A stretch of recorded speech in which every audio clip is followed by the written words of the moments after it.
living in the moment, and the moment is the future. With Pam and John. This is SPEDTalk.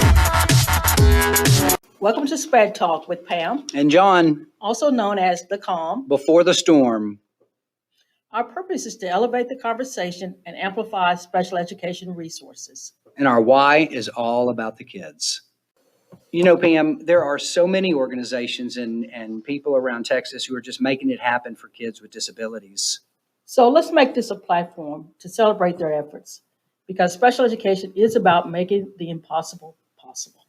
This episode of SPED Talk, we are discussing the reading and writing connection for special education literacy with our colleagues from Region 10 and 13.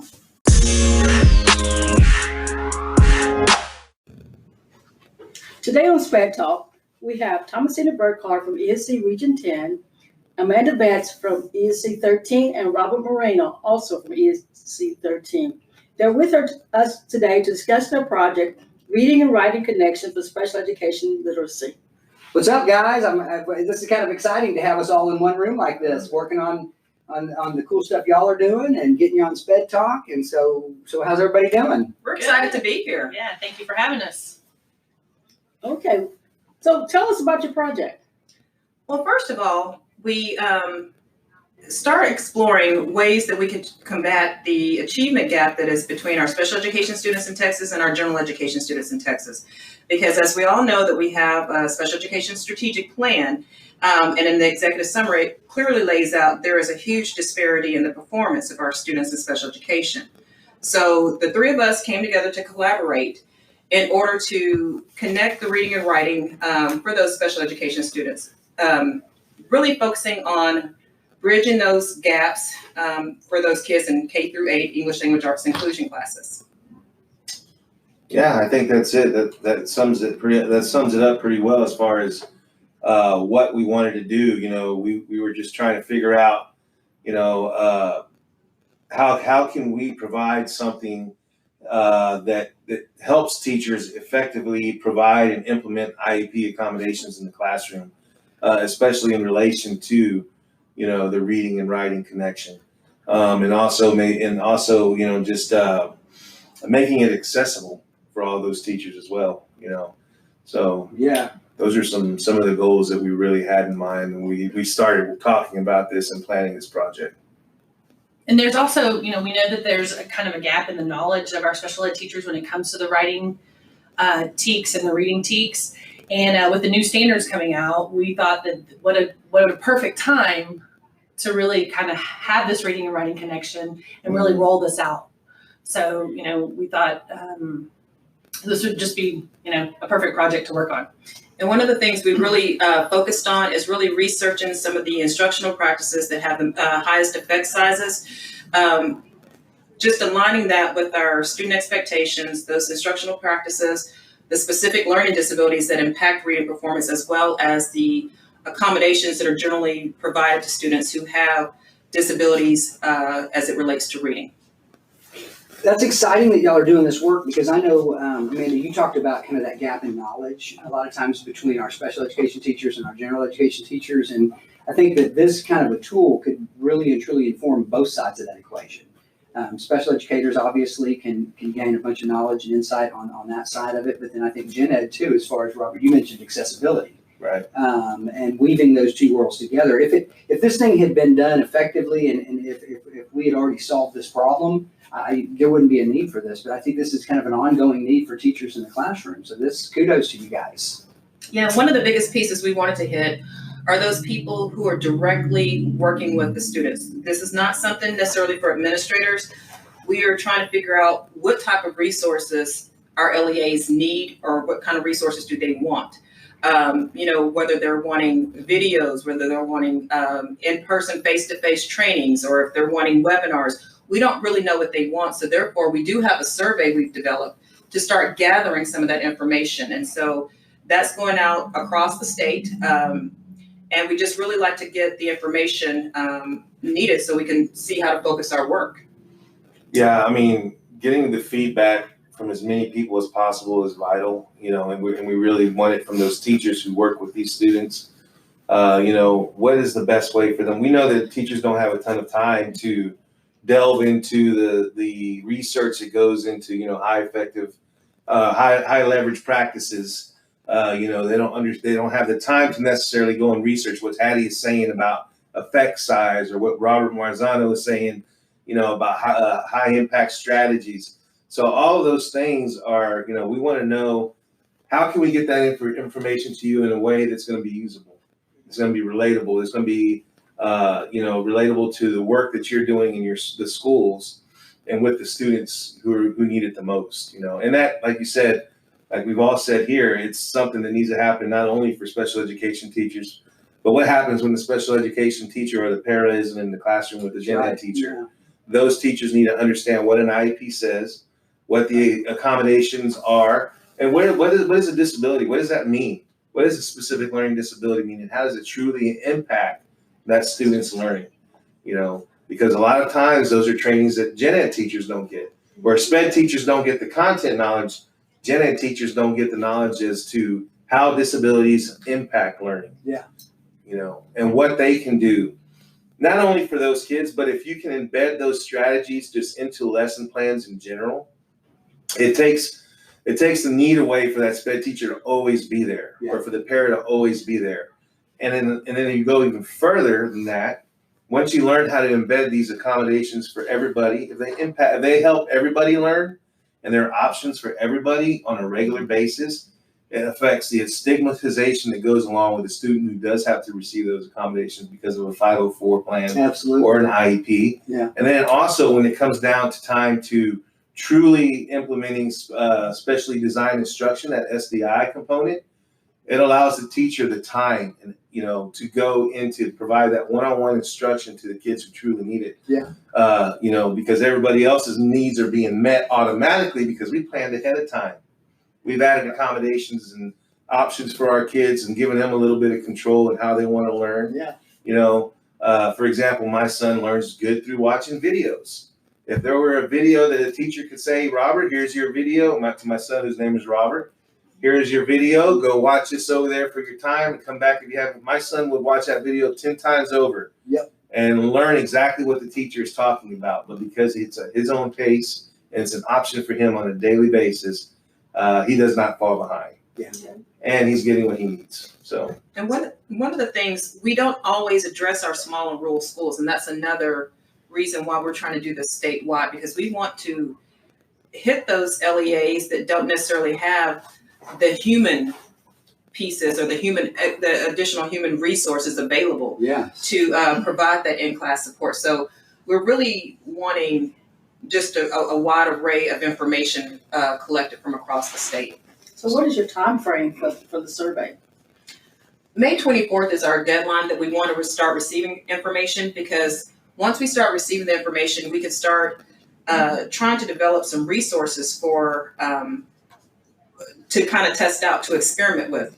That gives us an area of reading, of writing, and instructional practices and interfaces to start playing with. But one of the things, once we start developing the resources, we need to make sure they're going to be effective for our LEAs. So we need to test them out before we're like, oh, this is a done deal. Mm-hmm. I guess then you'll iterate as you go, and you'll be able to look and see the feedback you get from kind of where you're at in the process, and then kind of pivot or persevere. Exactly. Yeah. And because this survey is out there and will be out there for a while, May 24th is the deadline, but we're definitely going to continue feedback, the feedback cycle, and, take as much of that as we can. Test scores for the second iteration of the STAAR test come out like June 3rd or something like that. So that, that's something that we're going to take into consideration, obviously. Sure.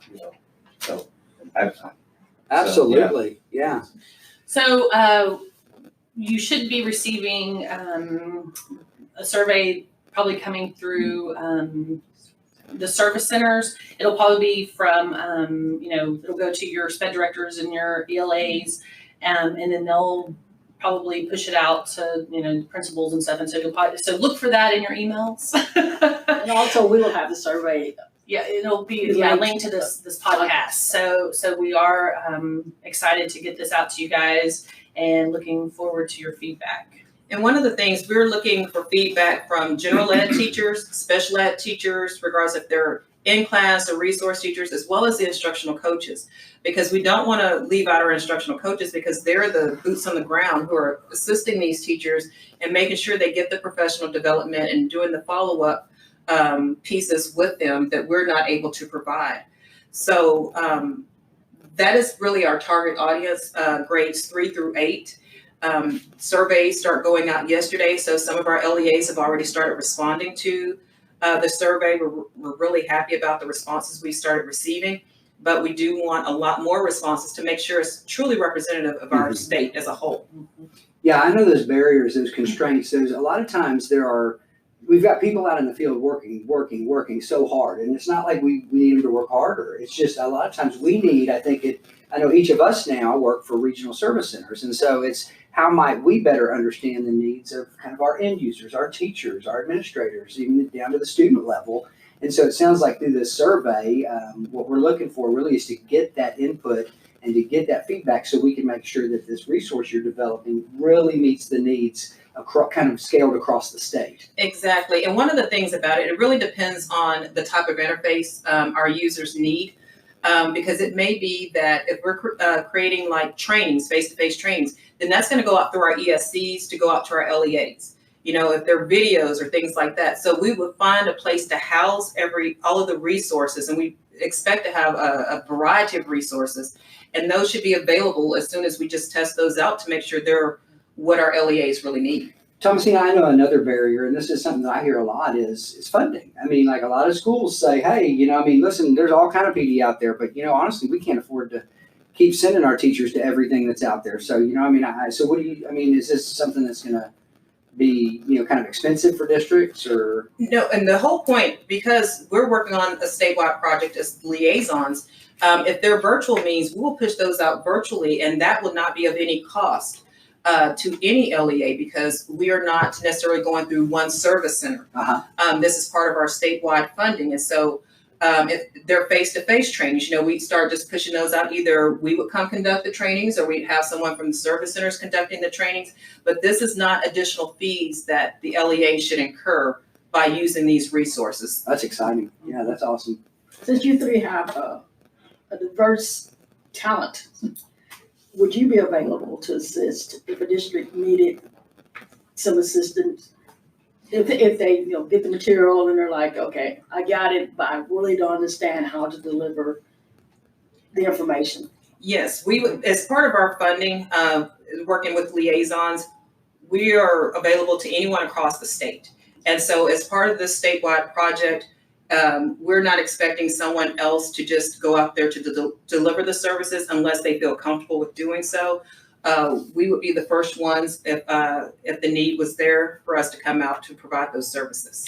Just sitting here, I realized, I think my brain put it together. We have regions 9, 10, 11, 12, and 13 sitting right here in this hub of human capital, if you will, right? And so right down here, in the capital, in Austin. And so that's kind of cool when you think about it. I mean, I know a few years back when I was still out as an SSA director for in Central Texas, I was clueless to one thing, how many resources there were across the state. But I think also, like, I kind of figured all the service centers were the same thing. Like, we were just kind of photocopies of each other and everyone did. And I've learned just in my 2 years of working at the ESC how different and diverse we are. I mean, I guess you should expect that because of the diversity and the humans that are making up these organizations. But how cool is it that we come together like this? And then from this, these types of resources are really kind of starting to work themselves out because our service centers, each of them all are doing exceptional work on behalf of our schools. Exactly. And now this is just kind of another layer. So that's kind of cool. It's awesome. And one of the things we do want to make sure, aside from just us, but another avenue how we want to push this out is to create TOTs or trainer models for people in those regional areas and the campuses and instructional coaches or whoever supports those English language arts teachers. We want them to be able to have the capacity in which to provide these services as well. It's not just our service centers or Robert, Amanda, myself. It's really just to empower the the campuses themselves and those teachers. So Thomasina, talk a little more about like the standards. I know there are the new, is it the ELAR standards that are coming out? And so I think a lot of teachers are probably very aware of the fact that there's new, I think I've heard them referred to as more spiraled set of standards that TEA is really, or the board, the school, the state board of education has really looked at streamlining these TEKs in a way, or chunking them, or am I describing that right? That is correct. So therefore, looking at the vertical alignment, you're going to see that they're going to spiral from year to year. The new standards are set up in a more of a strand. There are 8 strands that would be focused on each year, just the complexity of the vocabulary as well as the text that students would use would be the only thing that varies from year to year. Okay. So it's nothing that would be introduced that's brand new to students every year. It's just the complexity and the level of vocabulary that those students would have to go through in regards to those topics or those skills. Yeah. So yes, and for K through 8, the new TEKs will roll out in 2019-2020 school year. High school will roll out the following. And so what is y'all's goal as far as this almost is like an accompaniment to those new TEKs? Basically, like how would we spiral and then kind of crosswalk those to students with disabilities? And because obviously what happens when we get new TEKs, new standards, all that kind of stuff, we're struggling just to get caught up, I think, in the education field to be able to get those out, you know, with fidelity to at the campus level. And so is that kind of the goal, is that you would have something ready to kind of overlay that when these come out? Yes. So what we're really looking at, we've created different documents right now that we've kind of played with in research, connecting the reading TEKs, the writing TEKs, and how the reading is assessed and how the writing is assessed. And just looking at those pieces, so teachers don't always have to duplicate. They can just learn how to unify the reading and writing content. Wow. Because one of the things with our students with learning disabilities, we don't want to keep on teaching things separately for them. We want to show them how everything is embedded. Mm-hmm. How what you read, that's more or less the mentor text for how you're going to write. Mm. And so whenever you're writing, go back to that mentor text. Did I follow these patterns? Am I seeing how I can continue to increase my skill level with those writing expectations? Now, will this document be available? The document will be available once we get it vetted by the Texas Education Agency.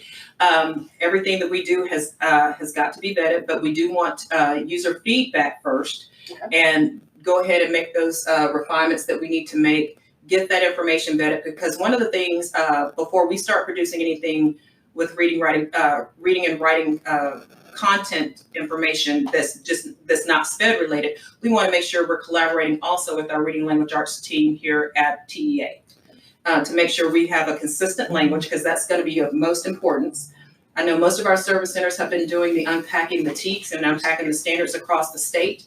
We just want to make sure that anything that we're producing is consistent with the message that's been already being sent out to our LEAs. So cool. Yeah, that is.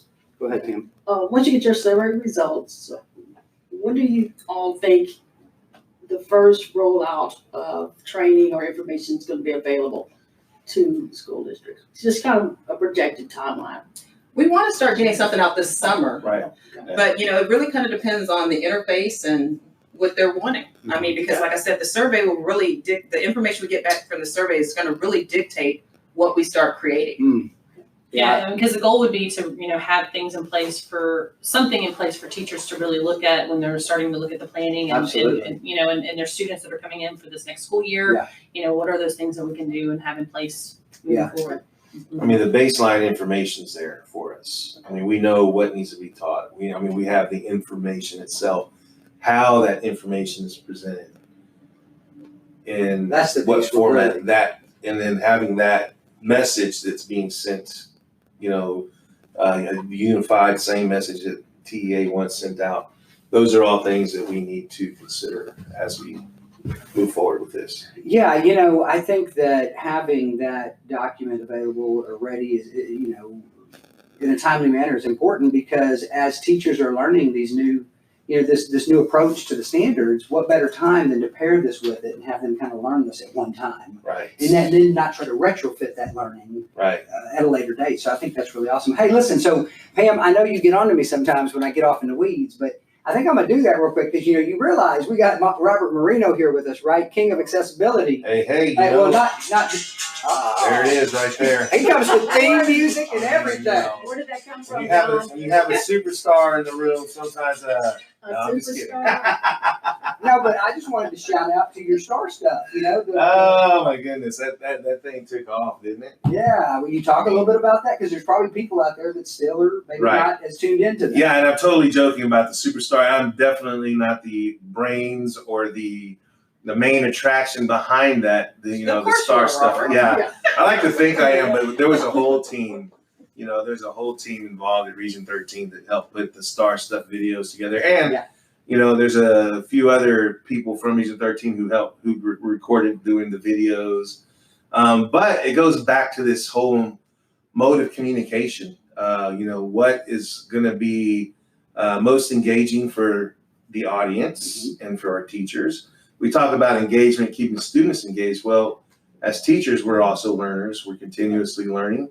So we asked ourselves, how can we present information that's already there? Yeah. I.e. the supplemental aids, the local designated support information, all of the calculator policy from the STAAR. Riveting information. It's very, Yeah. it's very, everybody's looking to read Kent's trying to find time to read it, and it's so engaging. It's things that dreams are made of. Yeah. So the question we asked ourselves is, okay, so how can we get this out there and keep it engaging and make, the information's important, right? We understood that. But we have to be able, it's got to be engaging. We have, people learn when things are engaged, when they're engaged with, they can. So, yeah. And so literally we were sitting down just brainstorming and we collaborated, and it was like, just STAAR stuff. They just kind of took on, and it's like, well, we should do this. And people had ideas, and, you started seeing little props come in with skits. People had ideas for, hey, this would be funny, the tweets and things like that. Yes. And so it was really cool. And what we were surprised by was the impact and how, how impactful and widespread it became, because we started, a video, just think about it, social media, it's popular, it's powerful, it's a powerful tool when used correctly. And so it's just spread. It went from 200 views to like a couple thousand, and now things like 7,000 or 8,000. It's amazing. Yeah. So you are a superstar. Well, that's just not my video. I think I got lucky with the topic I was talking about, like math supplemental aids. Oh my gosh, math teachers need this stuff. It's information they want to know, but it's relevant information and it's important information, not only for our students, for our teachers, but for our students. Yeah. And so just talking about, STAAR stuff, you may not see any videos coming out anytime soon, but definitely look for some stuff starting in the fall. And they right before and school starts. listeners can still access those if they're Absolutely. trying to kind of. Absolutely. Yeah, they're on the Region 13's Facebook page, and also there's a YouTube channel. If you just search for STAAR stuff. Pam, I bet we could drop a link in the podcast as well. We can. Yeah, Absolutely. but I think the lesson that's learned from this is that information can be presented in multiple ways. Yes. And it can be presented, if you're very succinct about the message you're sending, and you can do it in a very timely, efficient way, it still is engaging. That's just as impactful as a lesson that you're presenting for a whole hour. Yeah. And if it's something and I love this tool, because I always tell teachers, look at this as a model for how you can present information to your students. Absolutely. And it's there for them all the time. Just think, if you had a whole lesson in the summer, you and your teachers, your fellow co-teachers, sat, math, all the math teachers got together and made 2 to 3 minute videos on how to, modeling a hard to grasp concept that, you take the data, you disaggregate the data, you find those teachers that students are struggling with, and then you say, we're going to do a little video about this one right here, and the kids are going to have access to it all the time. Kids would and you chunk it back, you spiral it down, and you do all that stuff. You do it on video, and it's there. Yeah. And the great thing is it's 2 to 3 minutes, and it doesn't take a lot of time for that teacher or for anyone to just. Yeah. I think hey, forget this. Don't worry about it. I'll do it. It'll be for sale soon. I'm just kidding. I'm just saying, it's a great idea. But those videos are free. Oh, yeah. Right, oh yeah, no, Yeah. everything that the ESC produces like that's free, and, Yep. you know, it's amazing. So looking, kind of moving from STAAR stuff Yeah. back to. You getting us back on schedule? I'm getting back, yes. Okay, here we go. The Is there fun's any- over, guys. Now get serious. Yeah. Okay. No, I'm just kidding. Yeah, that's my role here. Wah. Exactly. Is there anything else you want our listeners to know about the reading writing connection for special education literacy as we wind down? One thing I do want them to know is, although we have crafted questions on there, there is one other area for them. If they just have additional information they want to provide it for us, because there may be something we're missing. And we're designing this for our LEAs. And so it is not about what we want them to have, it's about what they say that they need. Okay. And so that's the big piece. So filling out the survey, if something is on here that does not meet your needs, write that response in there about additional information you want to provide to us, because we want to make sure we're targeting the different school sizes, we're targeting the different needs of the teachers, and just their knowledge base, just everything. So we just want that information just so we can move forward with it. So definitely look for this in your email. If you don't see it, maybe ask your principal or, your SPED director or, whoever, just so, we can get that feedback. Yeah, and if you're listening to the podcast, absolutely go to the podcast cover and look at the episode link, because we'll have links to it in there. And one of the things, if we could just maybe have our email address linked to it in case they don't receive the email or something like that from their district, they can just email us directly. We can send the survey link out to them. Yeah. Okay. So that's another option as well. So you don't have to wait for someone to send it to you. You just request it. And lastly, just thank you in advance. We know you are surveyed out. Surveys going all the time. This will definitely not take all of your time. But we appreciate all the feedback. It's only about 5 questions. Yeah. Yeah, I love that you're really trying to get information, for the diversity of schools across the state. I mean, we have such a large state. There's so much diversity that we have the huge Houston ISDs and we have the itty bitties. And so I think our small rurals for so long have kind of felt like they hadn't had a voice and have felt like maybe they were forgotten. And I know that it's really cool now that with our small rural network that's been created, like we're really, I think at the state level and at the regional level, really trying to realize possibilities for our small rural schools. And so I can tell you in Central Texas, it's really important to a lot of our schools, but we're small and rural across the state. Exactly. And one of the things I do want to kind of target are for those teachers who may be working at low performing schools and things like that. They may not have the professional development availability. This is just another avenue for you to receive some professional development without necessarily having to go through your principals or whatever other kind of tracks that you normally have to go through for professional development. So this is a type of independent learning for kind of some supplemental professional development that's very purpose driven and specific. Exactly. Yeah. Nice. Well, I'll tell you what, I really enjoy the podcast format you guys are using. Man. Yeah. I think it's a great way, especially utilizing all of the different voices that we have here as liaisons, Gosh. Packed full of talent. and Like we're just getting started, I feel like. yeah, I think so. And so the message I say to all the listeners, your listeners, is just be aware, that you have people in your region. They may not be in your town or your city, but that are willing to travel and come to you to help.